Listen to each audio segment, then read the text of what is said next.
Section लिया integration A to B, अगर A equal to ले integration A to B F X D X तो equal to होता है h/3 in bracket first and last number, first plus last number plus twice of odd number plus 4 times of even number. ये होता है। h की value कैसे निकालते हैं, तो h इक्वल टू हम करते हैं अपर माइनस लोअर अपान कितने टाइम्स हम इसको ले जाते हैं, उसकी संख्या होती है उससे मल्टीपल, उससे डिविजिबल कर देते हैं तो h निकल जाता है। चूँकि ये कितने टाइम्स ले जाते हैं तो सबसे बड़ी बात ये है कि हम देख लें कोई इस टाइप का फिगर हो, जस्ट लाइक आप पोटैटो समझ लो, आलू, तो इसका हमको एरिया फाइंड करना हो तो इस टाइप के सब्सटेंस का एरिया कैसे फाइंड किया जाता है, इसके लिए हम इसको कोटि में हम चेंज कर लेते हैं, कोटि में पार्टिसिपेट कर लेते हैं, बांट लेते हैं कोटियों में, और कोटि में बांटने से इसको आसानी से हम हल कर सकते हैं। ये कोटि हो गई, फर्स्ट को हम y1 लिखते हैं, सेकंड को y2, y3, y4, y5 dot dot ऐसे करके लास्ट में yn+1 लिखते हैं लास्ट वाले नंबर को। और काफ़ी आसान है समझने के लिए।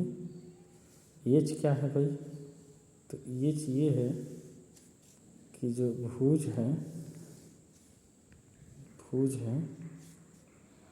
तो भुज में इंक्रीजिंग जो हो रहा है नंबर उसकी संख्या है। जैसे x है, पहले में हमने a लिया, दूसरे में हमने a+h लिया भुज, तीसरे में a+2h यानी ट्वाइस ले लिया, तीसरे में a+3h ले लिया 3h, इसी तरह से डॉट डॉट करते करते लास्ट में हमने ले लिया a+nh, और यहाँ हमने y लिया, जस्ट लाइक हम यहाँ fx dx लिए हैं, तो fx किसका वैल्यू है भाई, y की वैल्यू है, तो fx का मान निकलता जाता है।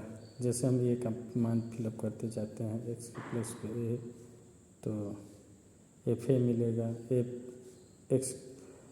x के प्लस पे a+h, तो ये f+s x मिलेगा, यानी इस तरह से नंबर मिलते जाएंगे।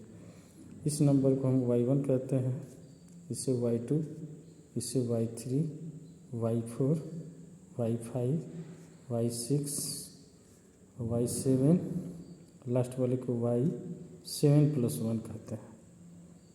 ये काफ़ी आसान है समझने के लिए। इस पे क्वेश्चन काफ़ी मज़ेदार आता है और आसान भी होता है। इसे न्यूमेरिकल इंटीग्रेशन काफ़ी आसान है, इसको कहते हैं आंकिक समाकलन। आंकिक समाकलन क्वेश्चन काफ़ी आसान पूछा जाता है। इससे कई बार क्वेश्चन एक ही क्वेश्चन दो क्वेश्चन को बार बार रिपीट किया जाता है, तो आप एक आधार बस ये समझ गए। सबसे ज़्यादा 1/3 ला ही पूछा जाता है, 3/8 ला बहुत कम ही पूछा जाता है। वैसे भी 3/8 ला भी हम लोग पढ़ लेंगे, बस थोड़ा सा नियम है तो थोड़ा सा नियम को समझ लेना है।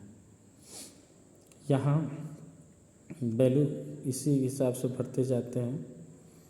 जैसे हम कोई एग्जांपल ले लेते हैं, जस्ट एक क्वेश्चन लिया जाता है, इंटीग्रेशन 0 to 1 1/x² + 1 dx। अब इसको h/3 first and last twice and odd 4 times of even number से कैलकुलेशन करना है एनिसिप्सन थर्ड लॉ, यानी यहाँ से सिम्पसन थर्ड लॉ यूज हो रहा है और ये काफ़ी समझने के लिए आसान है। इसको हम कैसे समझेंगे तो y = हमें मिल गया 1/x² + 1। यहाँ देखें लिमिट क्या है, a की वैल्यू 0 से लेके 1 लिमिटेशन दिया है, तो हम a के प्लेस पे पहले 0 रख लेते हैं। यानी हमको क्या करना है, इस ग्राफ को बनाना है, ये ग्राफ को बनाना ग्राफ को बनाना है। ग्राफ बनाते हैं, ये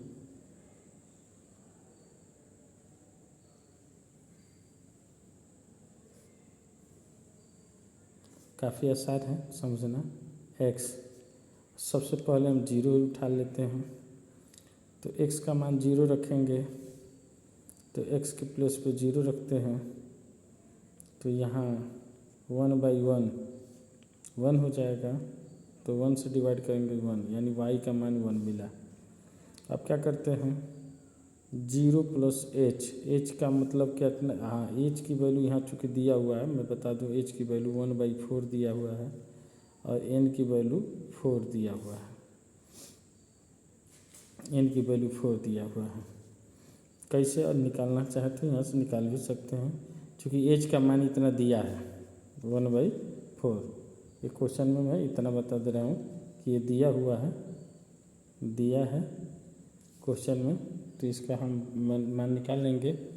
तो इसका मतलब कि ये y1 हो गया, तो अब हमें क्या चाहिए, y2 चाहिए, क्योंकि n का मान 4 तक है, तो ये क्या हो जाएगा, y3 हो जाएगा और ये हो जाएगा y4 और लास्ट वाला y4 + 1।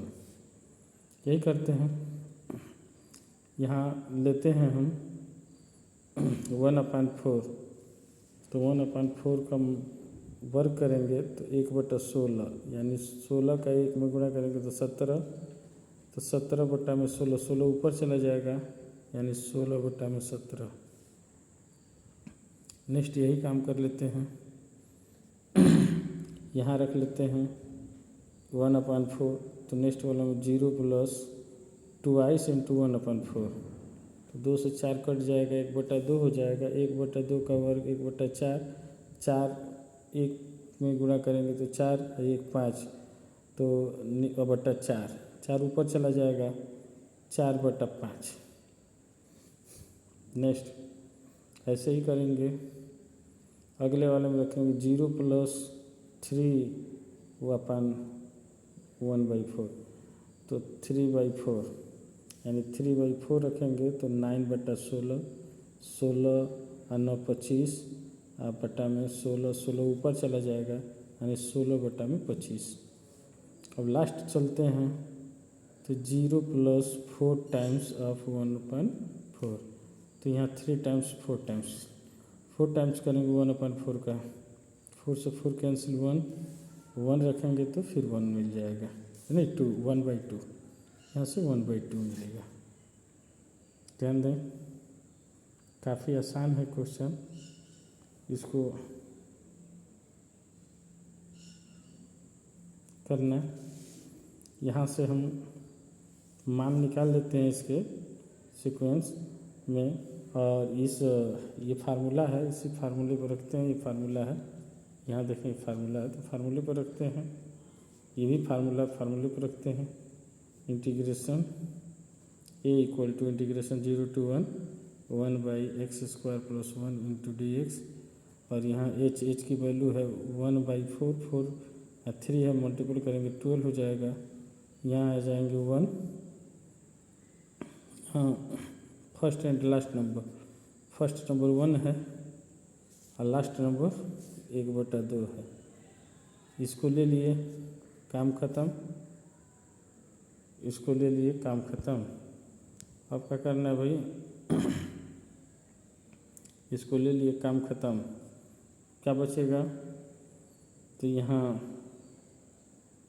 Plus 2i of odd number, तो ये इवन है, ये भी इवन है, ऑड ये है, ऑड नंबर रखते हैं 4/5, 4/5 ले लेते हैं प्लस 4 टाइम्स ऑफ इवन यानी 16/17 धन 16/25 ये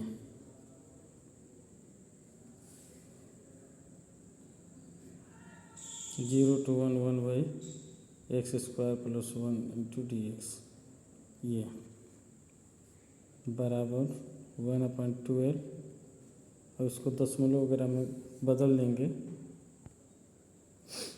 1/12 हुआ, यहाँ लिख सकते हैं इसका मल्टीपल 3/8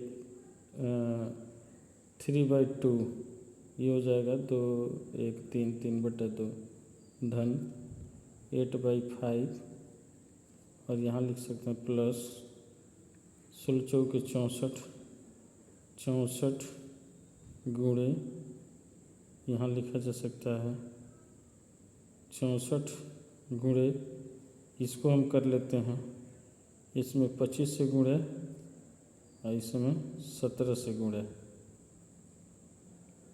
17 से गुणे 17 से और 16 को कॉमन ले लेते हैं और ये 16 चौके 64 हो गया और यहाँ कर लेते हैं 17 गुणे 25 17 गुणे 25 ये हो गया।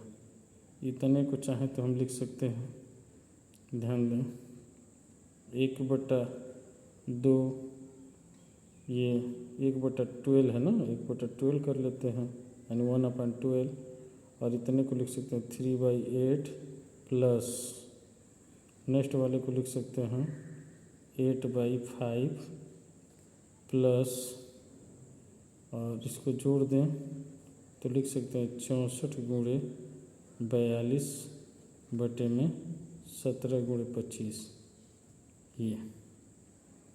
अब इसको सॉल्व करते हैं इधर नेक्स्ट पे, तो यहाँ सॉल्व करते हैं यानी integration 0 to 1 dx upon 1 + x² equal to लिख सकते हैं 1/12 और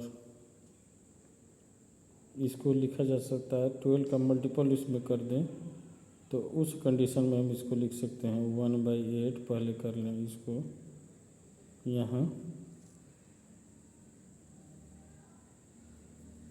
नेक्स्ट हम इसमें काम कर सकते हैं या इतने को लिख सकते हैं 1/8 प्लस 2/15 प्लस 16 × 14/17 × 25। अब इतने को हम हल कर सकते हैं, इसको सॉल्व करें तो इतने को लिख सकते हैं 0.125, इसको सॉल्व करें तो इतने को लिख सकते हैं 0.133 एंड ये दशमलव के 3 स्थान तक लेते हैं, इसमें लिख सकते हैं 0 दशमलव इसको कटा पिटा के सॉल्व करें तो इतने को हम लिख सकते हैं 0.527 सॉल्व करने पे आएगा, चूँकि अब सॉल्व करिएगा तो आएगा। इसको ऐड कर लेते हैं तीनों को तो ये नियर अबाउट आ जाएगा 53887 15 को 5 कर लो और यहाँ देखें 2 3 5 5 2 7 और 7 1 8 और लास्ट वाला कर लेते हैं 1 1 2 और 5 7 7 को 7। ये हमारा आंसर हो गया, ये हमारा आंसर हो गया, ध्यान दें ये हमारा आंसर हो गया। बस सीख ही रहते हैं। आज के लिए धन्यवाद बच्चों।